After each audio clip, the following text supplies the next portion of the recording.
الحمد لله الحمد لله وكفى وسلام على عباده الذين اصطفى خصوصا على أفضلهم وخاتم النبيين محمد الأمين وعلى آله وصحبه أجمعين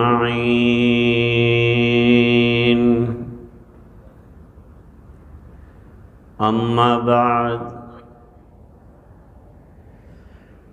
عن النبي صلى الله عليه وسلم أنه قال المسلم من سلم المسلمون من لسانه ويده أو كما قال عليه الصلاة والسلام اللهم صل على سيدنا محمد وعلى آل سيدنا محمد وبارك وسلم۔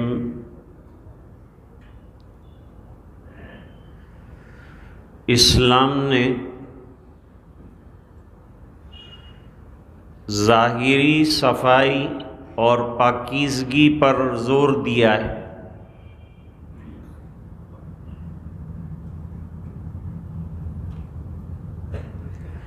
مکانوں کو صاف رکھنا، اپنے آنگن صاف رکھنا، کمرے صاف رکھنا، اس کی بھی تلقین کی گئی ہے۔ صفائی کی بڑی اہمیت ہے۔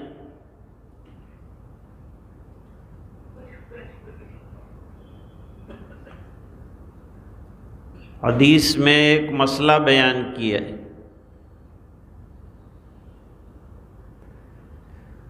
پہلے زمانے میں حمام ایسے ہوتے تھے، غسل خانے ایسے ہوتے تھے کہ پیروں کے پاس پانی جمع ہو جاتا، اور اس کا طریقہ بتایا کہ غسل کرنے کے بعد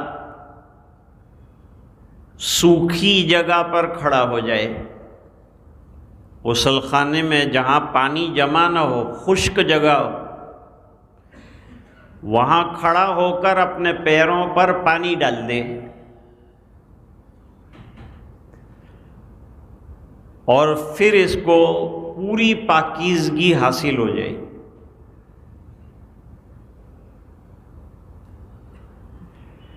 پاکیزگی کی اتنی اہمیت ہے کہ اس کے بغیر نماز بھی صحیح نہیں۔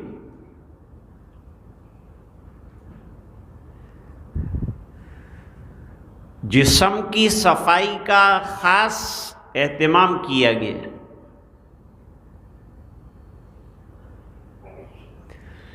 جو بال رکھے اس کو ایک تو طریقہ بتایا کہ بال کیسے رکھنے چاہیے۔ حضور پاک صلی اللہ علیہ وسلم نے رکھ کر بتایا طریقہ کہ اس طریقے کے بال رکھنے چاہیے۔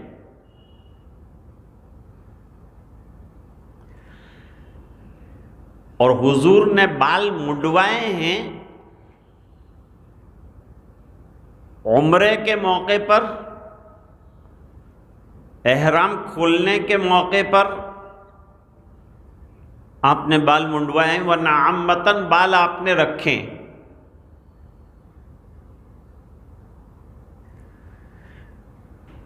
حدیث شریف میں فرمایا قص الشوارب، اپنی مونچھوں کو جو ہے کم کرو،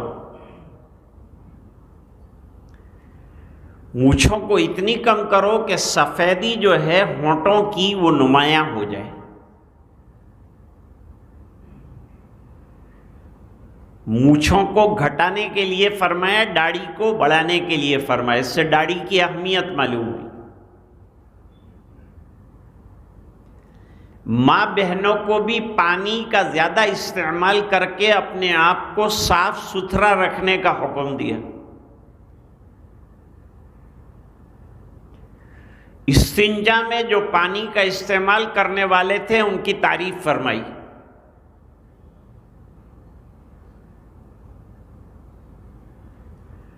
اور مسواک کی بہت زیادہ اہمیت ظاہر فرمائی حضور پاک صلی اللہ علیہ وسلم۔ سرما لگانے کا حکم فرمایا۔ مسجد میں آؤ تو خوشبو لگا کر آؤ، جمعہ کے لیے آؤ تو غسل کر کے آؤ۔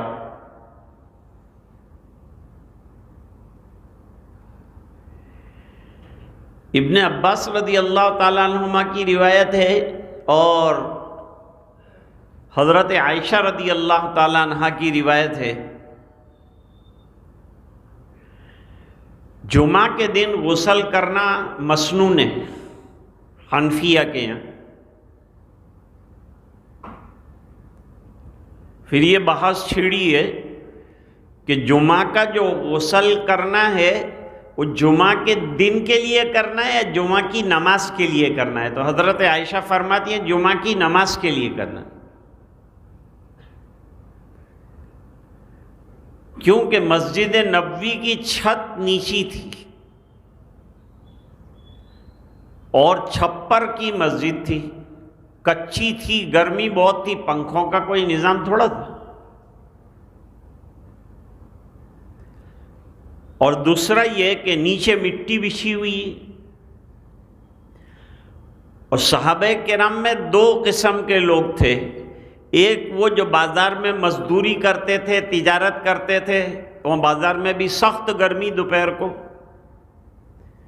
اور کچھ صحابہ کرام جو ہیں جن کے باغات تھے تو وہ باغات میں خود ہی کام کرتے تھے، مزدور بھی کام کرتے تھے۔ اب جیسے ہی اذان ہوئی فوراً مسجد میں آ گئے، اور ان کا لباس بھی کھدر کا سیدھا سادہ، تو سب لوگوں کو پسینہ ہو رہا ہے، اس کی وجہ سے سب شرابور ہیں، گرمی سخت ہے، تو مسجد میں ذرا سی بو اٹھی۔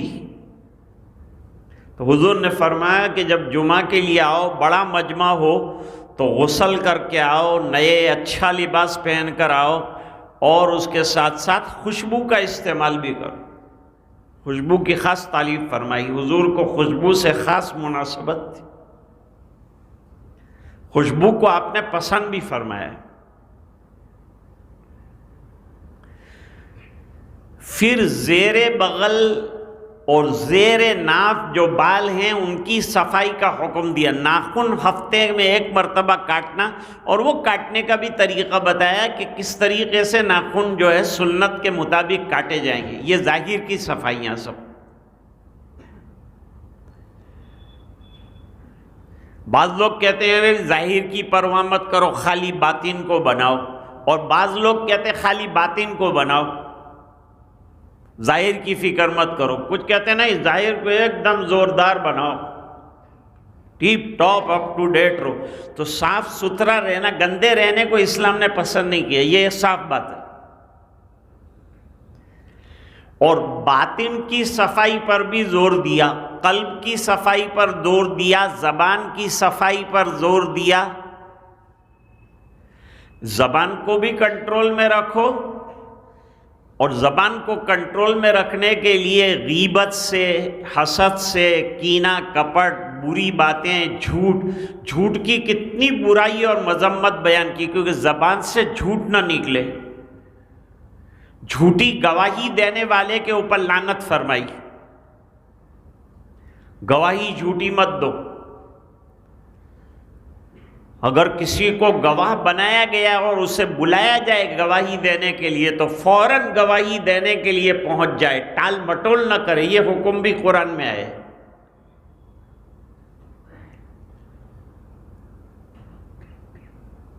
اپنا دماغ جو ہے اس کو بھی صاف ستھرا رکھو، اس میں بھی عقائد فاسدہ اور غلط باتیں نہ آئے۔ دل کا بگاڑ جو ہے اس کو بھی دور کرو، اور دل کی مثال دیگچے کی طرح ہے، اور دیگچے میں جو ہوگا وہ چمچ سے نکالیں گے تو نکلے گا. زبان چمچ ہے، دل دیگچہ ہے. اب دل کی صفائی اگر نہایت عمدہ ہوگی اور اس کے اندر اچھی چیزیں بھری ہوگی، رذائل نکل جائیں گے اور اخلاق جمیلہ و حمیدہ اندر داخل ہوں گے تو زبان پر پیاری باتیں آئیں گی، اچھی باتیں آئیں گی، سچی باتیں آئیں گی، اللہ کا ذکر آئے گا. لیکن دل کو ذاکر بناؤ تو زبان بھی ذاکر ہو جائے گی، اور زبان کا ذکر کثرت سے ہوگا تو دل بھی ذکر کرنے والا بن جائے گا.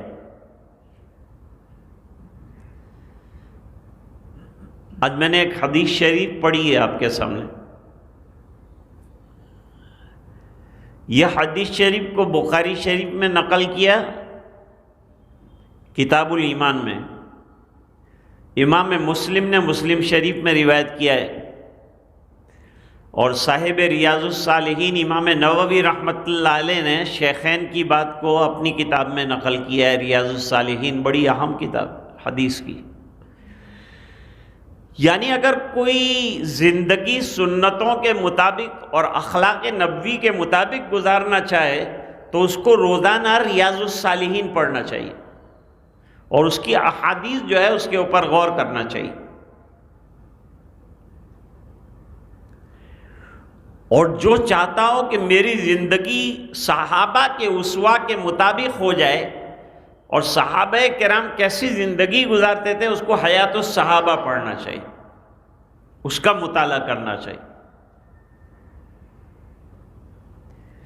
بخاری شریف جو لکھی ہے امام بخاری رحمۃ اللہ علیہ نے، تو ان کا مقصد یہ ہے کہ زندگی مسلمان کی ایسی گزرے جیسے کہ میں نے حضور پاک صلی اللہ علیہ وسلم کی سیرت طیبہ کے مختلف شعبے جو ہے اپنی کتاب میں اجاگر کیے ہیں، ان کو پڑھتے جاؤ اور اپنی زندگی میں اتارتے جاؤ. صرف علمی بحثوں کے لیے بخاری شریف نہیں ہے، بلکہ عملی طور پر زندگی میں بخاری آ جائے، یہ ضروری ہے. کتاب الایمان بڑی اہم کتاب ہے، کیونکہ اصل چیز تو ایمان ہے. اعمال کا اللہ کے یہاں قبول ہونے کا سب سے بڑا دار و مدار جو ہے وہ ایمان پر ہے. ایمان نہیں ہے تو آپ بہترین اعمال انجام دیجیے، اللہ کے یہاں قبول نہیں. اعمال کی قبولیت عند اللہ، اس کے لیے ایمان شرط ہے. اس لیے امام بخاری رحمۃ اللہ علیہ نے کتاب الایمان قائم کی. میں کئی آیتیں لائے ہیں اور یہ بتلانے کی کوشش کی ہے کہ بھائی ایمان اور اسلام سب ایک ہے.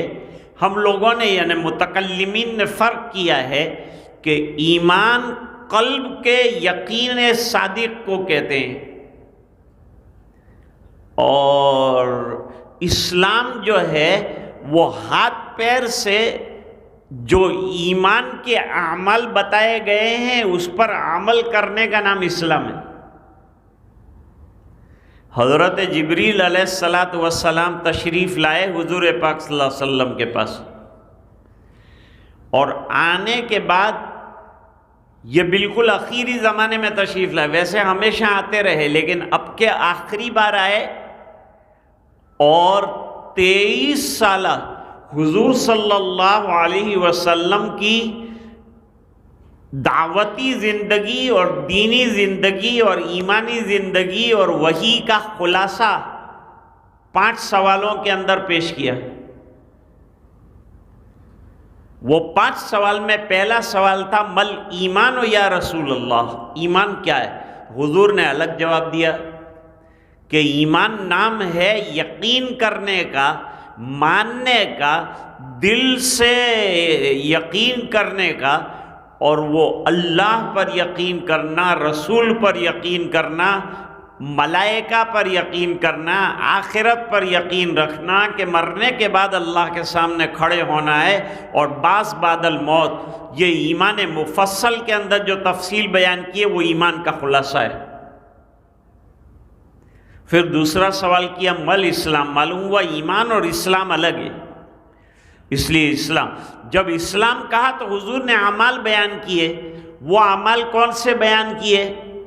نماز پڑھنا، تلاوت کرنا، روزہ رکھنا، حج کرنا، زکوٰۃ کا ادا کرنا، یہ ارکان جو اعمال جوارح سے ہوتے ہیں، یعنی ہاتھ پیر سے ہوتے ہیں. نماز پڑھے گا آدمی تو ہاتھ استعمال ہوں گے، پیر استعمال ہوگا، سر استعمال ہوگا، آنکھیں استعمال ہوگی، زبان استعمال ہوگی. اور نماز کیوں دی ہے؟ پورے جسم کو شریعت کے قابو میں دینے کے مزاج کو بنانے. کہ نماز پڑھتا رہے گا تو اس کا مزاج شرعی اور دینی ایسا بنے گا کہ یہ اپنے آپ کو اللہ کے حوالے کر دے گا اور اللہ کے احکام کے حوالے کر دے گا. وقت آئے گا تو فجر پڑھے گا، وقت آئے گا تو ظہر پڑھے گا. جب کہا جائے کھڑا ہو تو کھڑا ہوگا، جب کہا جائے رکوع میں جا رکوع میں جائے گا، جب کہا جائے سجدے میں جا سجدے میں جائے گا. یہ اس کے مزاج کو دینی بنا رہے ہیں، اللہ کے احکام پر چلنے کا عادی بنا رہے ہیں کہ آنکھیں اللہ کے احکام کی عادی بن جائے، زبان اللہ کے احکام کی عادی بن جائے.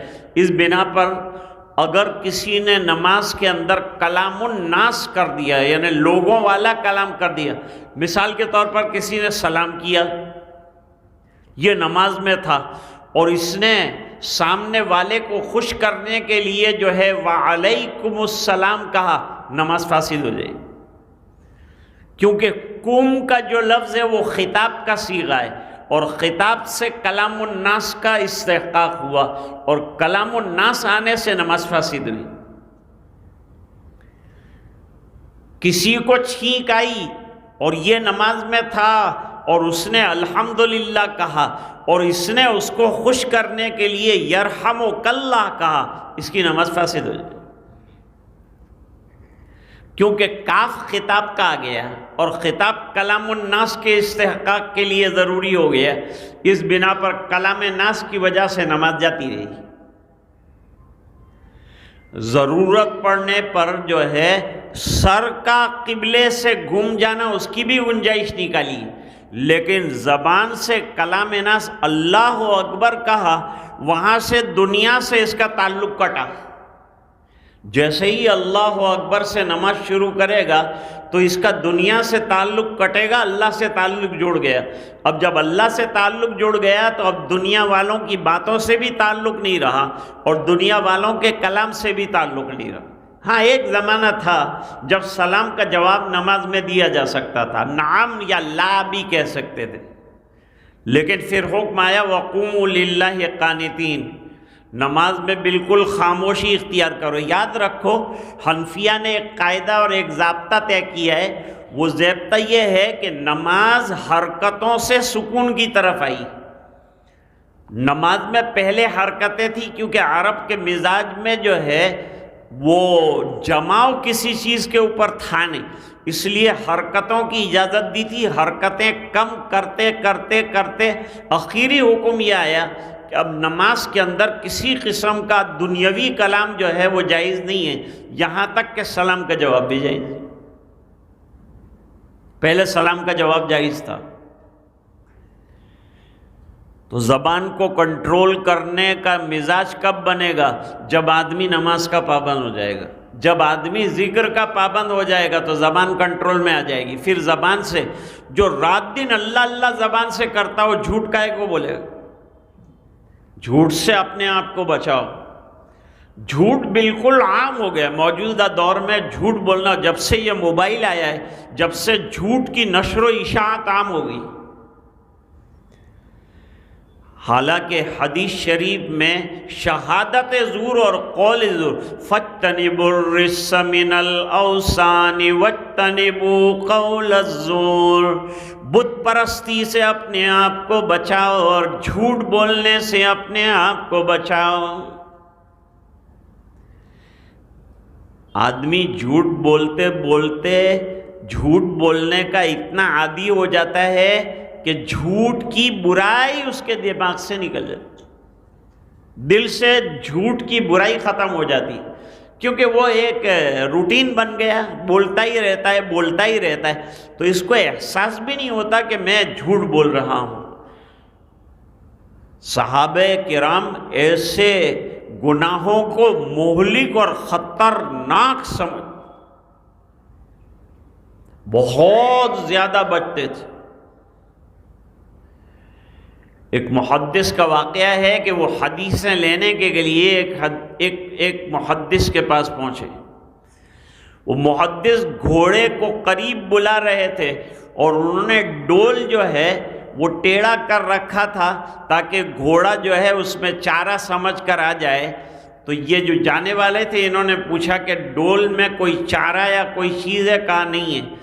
تو آپ نے کیوں گھوڑے کو یہ بتایا؟ کہا کہ وہ آ جائے اس بنا پر میں نے بتایا۔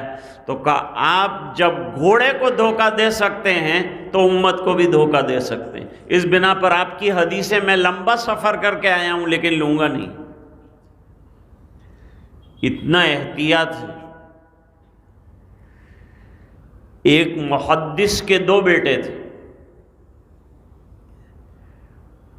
دونوں صاحبزادوں کے نام وارنٹ نکلا حجاج ابن یوسف کا۔ دونوں بچے بچنے کے لیے کہ میرے ابا محدث ہیں، بڑے آدمی ہیں، میرا بچاؤ ہو جائے گا تو ابا جان کے گھر چلا جاؤں، ابا جان تو بتائیں گے نہیں، دونوں جا کر کے گھر کے اندر چھپ گئے۔ پولیس تلاش کرتی ہوئی محدث کے یہاں آئی اور کہا آپ کے بیٹے کہاں ہیں؟ کہا اندر کمرے میں ہیں۔ انہوں نے اندر سے برآمد کیا، دونوں بیٹوں کو لے جا کر حجاج کے سامنے پیش کیا تو حجاج ابن یوسف نے کہا اتنی آسانی سے یہ بیٹے ہاتھ میں آ گئے محدث کے کیسے؟ کہا ان کے والد صاحب نے بتایا۔ کہا ان کے والد کو بلاؤ۔ بڑا سخت مزاج تھا حجاج ابن یوسف۔ اور سعید ابن جبیر رحمۃ اللہ علیہ بہت بڑے مفسر ہیں اور جلیل القدر تابعی ہیں، ان کو شہید کیا ہے سعید ابن جبیر جیسی شخصیت کو حجاج ابن یوسف نے۔ اور حجاج ابن یوسف روزانہ ایک آدمی کو قتل نہ کر ڈالے وہاں تک اس کو چین نہیں آتا تھا، اس طرح کا اس کا مزاج تھا۔ محدث کو بلایا اور بلانے کے بعد کہا کہ آپ کے گھر جب ہمارے قاصد پہنچے، پولیس پہنچی تو آپ نے کیا کہا؟ کہا میں نے بتا دیا کہ گھر میں ہے۔ تو کہا آپ کو یہ خیال نہیں آیا کہ میں تو جو بھی میرے ہاتھ میں آ جاتا ہے اس کو پھر چھوڑتا نہیں ہوں، قتل ہی کر ڈالتا ہوں، تو تم کو خیال نہیں آیا کہ میرے 2 نوجوان بیٹوں کو قتل کر ڈالے گا؟ کہا آیا تھا خیال۔ کہا پھر آپ نے کیوں بتا دیا؟ کہ اس لیے بتایا کہ میرے پاس ہزاروں حدیثوں کا ذخیرہ ہے اور امت میرے اوپر اعتماد کرتی ہے اور مجھے سچا سمجھتی ہے کہ میں حدیثیں بیان کرنے میں سچا ہوں۔ میرے 2 بیٹوں کو بچانے کے لیے جھوٹ بول کر ہزاروں حدیثوں کے ذخیرے پہ پانی نہیں پھیرنا تھا مجھے۔ اس بنا پر بیٹے قربان ہو جائیں تو ہو جائیں لیکن سچ کا دامن نہیں چھوڑنا ہے۔ حدیث شریف میں سچ بولنے والے کی نجات کا وعدہ فرمایا کہ جو سچ بولے گا نجات پائے گا، جو جھوٹ بولے گا اس کا ہلاکت انتہائی طور پر طے ہے۔ تو عرض کر رہا تھا کہ زبان کو قابو میں رکھنا، اور جب جھگڑا کسی کے ساتھ ہو جائے، بات بہت زیادہ بڑھ جائے اور بولا چالی آگے بڑھ جائے تو کیسے بچنا؟ بہت اچھا طریقہ بتایا۔ حضرت علی کرم اللہ وجہہ اور حضرت فاطمۃ الزہرا رضی اللہ تعالی عنہا میں کچھ جو ہے انبن ہو گئی۔ میاں بیوی میں کچھ نہ کچھ انبن تو ہوتی ہے، ساتھ رہتے ہیں تو خیالات کی اختلافی نوعیت سامنے آتی ہے، کیونکہ بیوی کے کبھی خیالات شوہر سے ملتے ہیں، کبھی شوہر کے خیالات بیوی سے نہیں ملتے ہیں۔ دونوں میں ہم آہنگی ہونا یہی بہت بڑی بات ہے، اسی لیے تو نکاح کے موقع پر دعا کرتے ہیں کہ اب دونوں میں ہم آہنگی ہو جائے اور یہ رشتے کو دوام نصیب ہو۔ ہم آہنگی نہیں ہوگی تو لڑائیاں ہوگی، لڑائی کا نتیجہ طلاق تک جائے گا۔ طلاق عام ہے آج کل، کیونکہ موبائل پر تعلقات کی بنیاد پر جو ہے نکاح ہوا۔ بنگلور میں لڑکی بیٹھی ہے اور یہ یہاں بیٹھا ہے، یہاں سے موبائل پر گفتگو ہو رہی ہے، نہ اس نے دیکھا اس کو نہ اس نے دیکھا، تصویروں میں دیکھا، دونوں کے خیالات ادھر ملے دلے تو دونوں نے تعلقات رکھ لیے، اب نکاح ہو گیا، شادی ہو گئی۔ شادی کے بعد چند دنوں کے اندر جھگڑا فسادات اور طلاق کی نوبت آئی، اس بنا پر کہ اس کا مزاج الگ اس کا مزاج الگ۔ یہ صورتی مزاج وہ بنگلوری مزاج، دونوں کے اندر یہ 11 نمبر کا جوتا اور 10 نمبر کا پیر، ظاہری بات ہے کہ کیسے جوڑ پیدا ہو،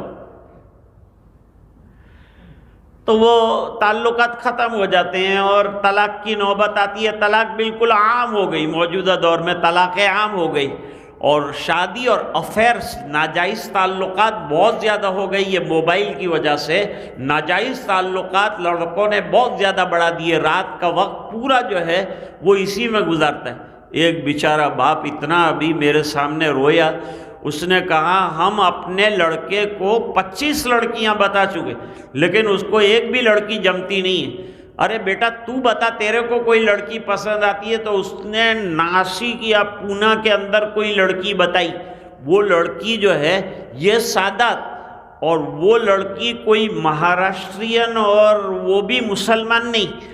وہ مسلمان بنے گی کہ نہیں بنے گی؟ کیونکہ مسلمان لڑکے کا نکاح کافرہ لڑکی کے ساتھ ہو ہی نہیں سکتا ہے۔ وہ بہت سمجھاتے ہیں لیکن کہا بس مجھے یہ پسند ہے، تم اگر کرانا چاہتے ہو تو اس سے کروں گا، نہیں کرانا چاہتے ہیں تو میں زندگی بھر چھڑا چھانٹ رہا ہوں، نہیں کروں گا، جاؤ۔ ماں باپ پریشان ہو جاتے ہیں، کیا کریں؟ ماں باپ چاہتے ہیں کہ یہ سنت کے مطابق عقد کر لے اور اولاد مانتی نہیں۔ یہ سب موبائل کی خرابیاں ہیں۔ موبائل نے آزاد کر دیا انسان، جوانوں کو خاص طور پر بگاڑ کے راستے کے اندر ڈال دیا۔ حضرت فاطمہ رضی اللہ تعالیٰ عنہ اور حضرت علی رضی اللہ تعالیٰ عنہ میں ذرا سی انبن ہو گئی، وہ ہوتی رہتی ہے تھوڑی تھوڑی چکمک میاں بیوی کے اندر، اس کو جلدی ختم کرنا چاہیے، اس کو لمبا نہیں کرنا چاہیے۔ بعض لوگوں کو لمبا کرنے کی بہت عادت ہوتی ہے، جو چھوٹی بات ہوتی ہے اس کو چکنا کر کے لمبا کرتے کہ تہم کرے لو نے، تہم کرے لو نے، تہم کرو، اس کو پیچھے کی باتوں کو کیا رٹا کرنے۔ اب جو آگے اپنے کو زندگی گزارنے کی وہ مل جل کر کیسے گزرے اس کی فکر کرنی چاہیے، اپنا مستقبل روشن ہو، خیر کے ساتھ زندگی گزرے، سنتوں کے مطابق گزرے، مل جل کر گزرے، گھر جنت کا ٹکڑا بن جائے، اس کی فکر کرنی چاہیے۔ تو یہ پرانی چیزوں کو چکنا کرنے کا، تو نے یوں کہا تھا، میں نے یوں کہا تھا، اس نے یوں کہا تھا، اس نے یوں کہا تھا، تو نے اس دن یوں کہا تھا، پوری فہرست نکال کے بیٹھتے ہیں، جھگڑا آگے بڑھ جاتا ہے۔ حضرت علی رضی اللہ تعالیٰ عنہ حضرت فاطمہ رضی اللہ تعالیٰ عنہ کے ساتھ بات جیسے ہی ذرا سی بڑی، سیدھے حضرت علی رضی اللہ تعالیٰ عنہ گھر سے نکلے، اور گھر سے نکل کر حضرت علی رضی اللہ تعالیٰ عنہ سیدھے مسجد چلے۔ جھگڑا ختم کرنے کا آسان راستہ یہ ہے کہ دونوں باتیں کر رہے ہیں، دونوں زبان چلا رہے ہیں، ایک سامنے سے ہٹ جائے تو جھگڑا ختم ہو، بات ختم ہوگی، بات بڑھے گی نہیں آگے۔ ایک آدمی چپ ہو جائے یا ایک آدمی سامنے سے ہٹ جائے۔ شوہر بہت غصے میں ہے اور بولتا ہی جا رہا ہے تو بیوی خاموش ہو جائے۔ اگر یہ ترکی بہ ترکی جواب دے گی تو جھگڑا اور بڑھ جائے گا، جواب در جواب در جواب در جواب، سلسلہ جو ہے چلتا ہی رہے گا، ختم ہوگا ہی نہیں۔ اس بنا پر فرمایا کہ دونوں میں سے ایک خاموش ہو جائے تو معاملہ ٹھنڈا ہو جائے۔ اب چلے گئے، مسجد میں جا کر لیٹ گئے، چادر بھی ہٹ گئی، کمر کے اوپر مٹی بھی رکھ گئی۔ میں نے ابھی عرض کیا تھا کہ مسجد نبوی میں تو مٹی تھی، کنکر بھی بعد میں بچھائے گئے۔ آج ہماری مسجدیں شاندار اور عالیشان ہے لیکن نمازی جو ہے اتنے شاندار نہیں۔ حضرت شیخ نے کیا غلط لکھا ہے؟ یہ بات جو لکھی کہ حضور کے زمانے میں مسجدیں کچی تھی لیکن نمازی پکے تھے، اور آج مسجدیں انتہائی پکی ہے لیکن نمازی کچے ہیں۔ ہم آخری وقت پر آتے ہیں، جلدی سے جلدی چلے جانے کی فکر کرتے ہیں، حالانکہ مسلمان نوجوان وہ ہے کہ مسجد سے جائے تو مسجد میں جانے کی اسے فکر رہے کہ کب دوبارہ میں لوٹ کر اللہ کے گھر میں چلا جاؤں، کب جا کر کے نماز کے انتظار میں اگر بیٹھ جاتا ہے، فرمایا اسے نماز کا ثواب اللہ تعالیٰ عطا، نماز کے انتظار میں بیٹھنے پر نماز کا ثواب اللہ تعالیٰ دیتے ہیں۔ اور باوضو بیٹھا تو فرشتے استغفار کرتے ہیں، مغفرت کی دعا کرتے ہیں۔ حضور پہنچ گئے حضرت فاطمہ رضی اللہ تعالیٰ عنہ کے گھر پر، پوچھا علی نہیں ہے؟ کہا وہ ذرا ہمارا جھگڑا ہو گیا، علی گھر سے نکل گئے۔ حضور دروازے پر کھڑے رہے حضرت فاطمہ کے، اور کچھ 2-3 آدمی جا رہے تھے، ان سے کہا کہ ذرا علی کو تلاش کرو۔ ان لوگوں نے تلاش کیا تو مدینہ کوئی بڑا تو تھا نہیں، چھوٹا سا شہر ہے۔ ابھی جتنا حرم ہے مدنی، یہ سب حضور کے زمانے کا مدینہ ہے، اتنا مدینہ تھا۔ اب یہ جو ایکسٹرا جتنا بنا ہے یہ سب خارجی بنا ہوا ہے، جتنا حرم ہے اتنا مدینہ تھا۔ تلاش کر لیا انہوں نے تھوڑی دیر میں کہ سرکار وہ مسجد میں سوئے ہیں۔ حضور پاک صلی اللہ علیہ وسلم خسر ہیں، نبی الانبیاء ہیں، اور حضرت علی چھوٹے ہیں، چچا زاد بھائی بھی ہیں۔ حضور فوراً نکلے، کملی ڈالی کندھے پر اور سیدھے مسجد پہنچے، اور جا کر کے حضرت علی رضی اللہ تعالیٰ عنہ سے پوچھا کہ کیا معاملہ ہوا؟ کہا ذرا بیوی کے ساتھ انبن ہو گئی تھی، معاملہ آگے نہ بڑھ جائے، زیادہ بگڑ نہ جائے، اس بنا پر میں مسجد میں آ گیا۔ کہا تم نے اچھا کیا، لیکن قم یا ابا تراب، اے مٹی کے ابا کھڑے ہو جاؤ، چلو جھگڑا اب لمبا نہیں رکھو، دل میں بات نہیں رکھو، دل کو صاف کرو، زبان کو صاف رکھو، اور چلو گھر چلو۔ گھر لے گئے اور دونوں کے اندر جو ہے بات چیت ہو گئی، جھگڑا ختم ہو گیا۔ یہ خسر نے اتنا بڑا کارنامہ انجام دیا، یہ نہیں سوچا کہ یہ داماد ہے، یہ چھوٹا ہے، اس کو عزت کرنی چاہیے، میرا اکرام کرنا ہے۔ وہ عزت کرتے تھے، حضرت علی کرم اللہ وجہہ سرکار کی بہت عزت اکرام کرتے تھے، بہت محبت رکھتے تھے، اور قدم قدم پر حضور کے لیے جان نثار کرنے کے لیے تیار رہتے تھے۔ جنگوں کے اندر اور غزووں کے اندر حضور نے ان کو آگے کیا، جان چھڑکنے کے لیے تیار ہوئے ہیں۔ یہ خوبی اللہ تعالیٰ نے حضرت علی کرم اللہ وجہہ کو عطا فرمائی۔ آج میں نے جو حدیث پڑھی ہے اس میں عجیب مضمون اللہ تعالیٰ نے حضور پاک صلی اللہ علیہ وسلم کی زبان سے کہلوایا ہے، عجیب مضمون۔ فرمایا مسلمان وہ ہے، میں نے عرض کیا نا کہ ایک ہے مسلم، مسلم وہ ہے جو طاعات اور اطاعات اور عبادات اور اعمال صالحہ میں اپنے آپ کو بڑھانے والا ہے، وہ اس کا نام مسلم ہے۔ جو فرما برداری کرنے والا ہے، اور فرما برداری آنکھوں سے، کان سے، زبان سے، سر سے، جسم سے، روح سے، ہر طرح سے فرما برداری کرنے والا، اور اللہ کے حکم پر اور ایمان کے تقاضوں پر چلنے والے کو مسلم کہتے ہیں۔ اب فرماتے ہیں کہ مسلمان وہ ہے کہ جس کی زبان سے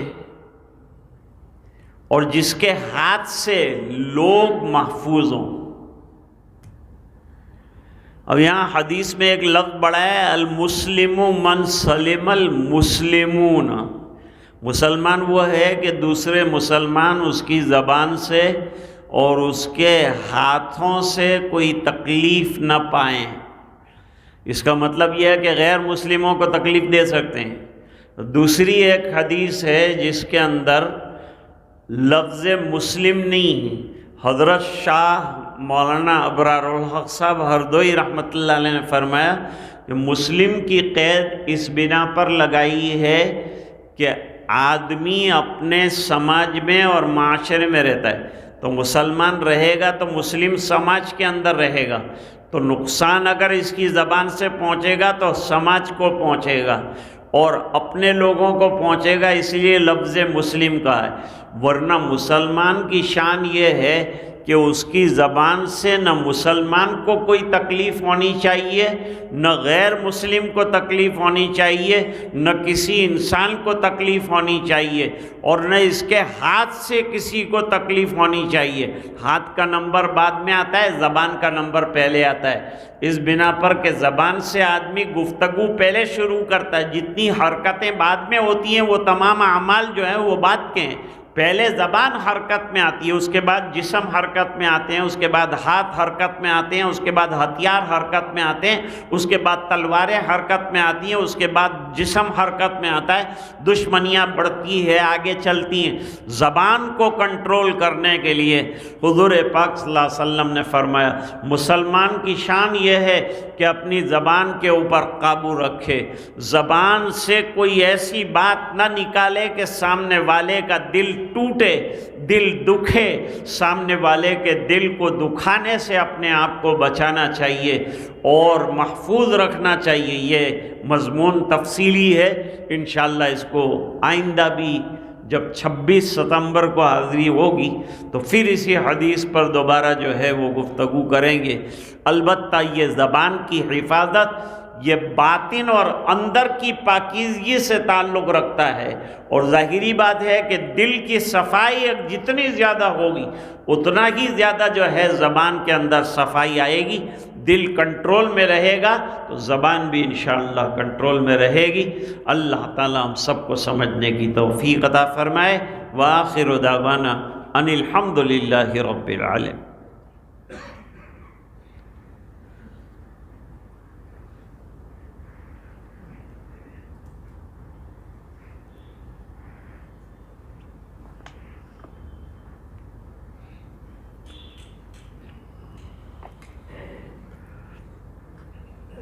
تھوڑی دیر اللہ تعالیٰ کا ذکر کریں گے۔ تیرے سوا معبود حقیقی کوئی نہیں ہے، کوئی نہیں، تیرے سوا مسجود حقیقی کوئی نہیں ہے، کوئی نہیں، تیرے سوا مشہود حقیقی کوئی نہیں ہے، کوئی نہیں۔ اب تو رہے بس تادم آخر ورد زباں اے میرے الہ۔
لا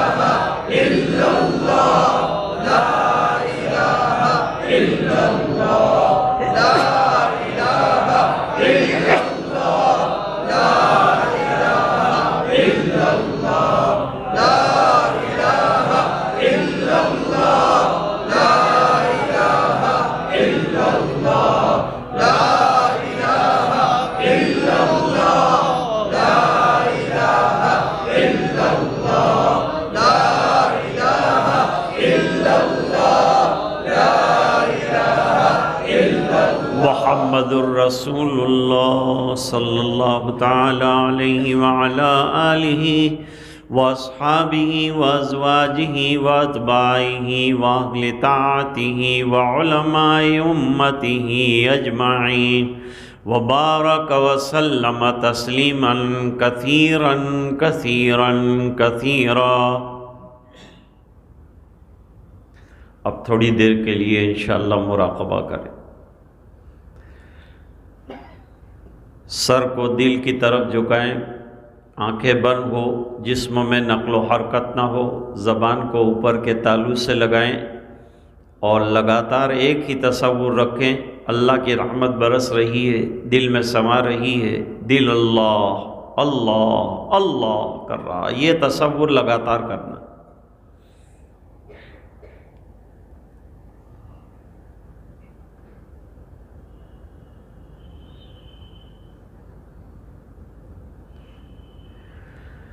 اے خفتہ دل بیدار شو بیدار شو بیدار شو،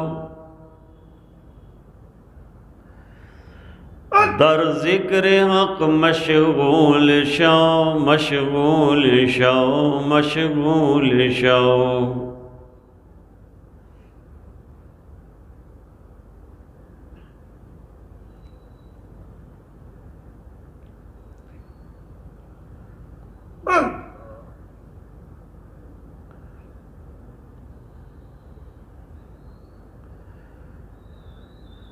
عزیزو دوستو یارو، یہ دنیا دار فانی ہے، دل اس سے مت لگاؤ تم لحد میں جا بنانی ہے۔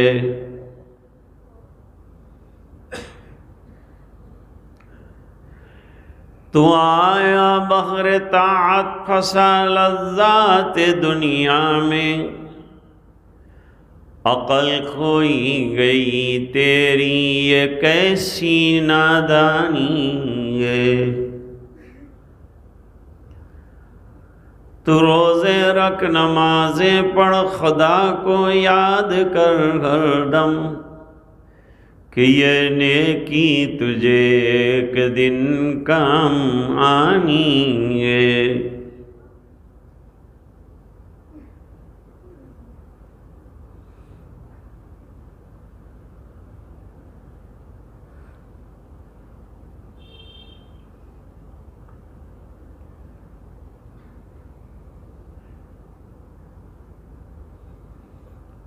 جب آنکھیں بند ہو تو سوچنا چاہیے کہ کہنے پر آنکھیں بند کی، ایک دن وہ آئے گا جب آنکھوں پر اختیار ختم ہو جائے۔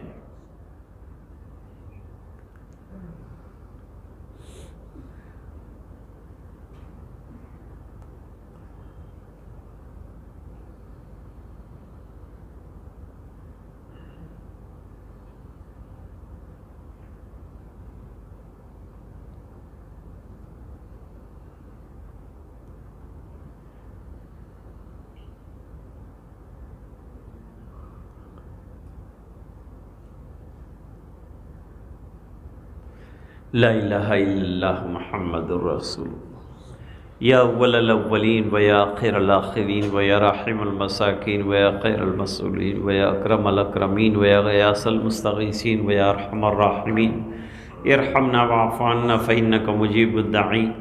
اللہم صل علی سیدنا محمد وعلی آل سیدنا محمد وبارک وسلم۔ ربنا آتنا فی الدنیا حسنہ وفی الآخرة حسنة وقنا عذاب النار وادخلنا الجنة مع الابرار یا عزیز یا غفار۔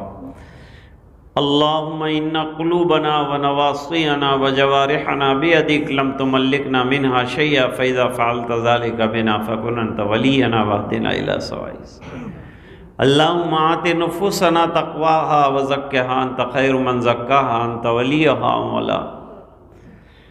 اے اللہ ہمارے گناہوں کو معاف فرما، کوتاہیوں سے درگزر فرما، اپنا فضل اور کرم شامل حال فرما، رحم کے اور کرم کے فیصلے فرما۔